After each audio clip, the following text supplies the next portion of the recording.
এই মামলায় আজকে আসামির জামিন আবেদন নামঞ্জুর করেছেন। আপনারা জানেন আজকে বহুল আলোচিত নাট্য অভিনেতা জাহের আলভীর স্ত্রী ইকরা আত্মহত্যা মামলার আজকে জামিন শুনানি ছিল।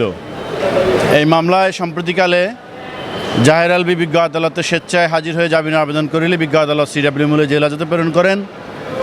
পরবর্তীতে জাহের আলভীকে তদন্তকারী কর্মকর্তা রিমান্ডে নেয়।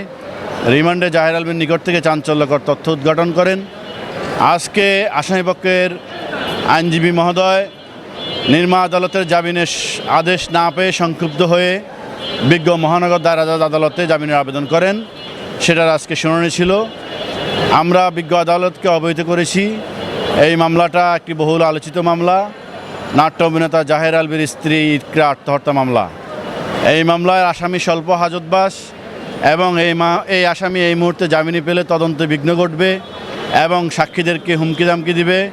তদন্ত কাজ সুষ্ঠুভাবে পরিচালনা হবে না এবং তদন্তকারী কর্মকর্তা এই মামলার মূল রহস্য উদ্ঘাটন করতে এই আসামি ব্যাঘাত সৃষ্টি করবে এবং অন্যান্য যে আসামিরা আমরা সাসপেক্টেড করতেছি সেই আসামিরা ধরাছোড়ার বাইরে যাবে। বিজ্ঞ আদালত আমাদের বক্তব্য শুনে, বাদীপক্ষের বক্তব্য শুনে এবং আসামিপক্ষের বক্তব্য শুনে এই মামলায় আজকে আসামির জামিন আবেদন নামঞ্জুর করেছেন। দেশে দেশে সবার সাথে দ্য নিউজ।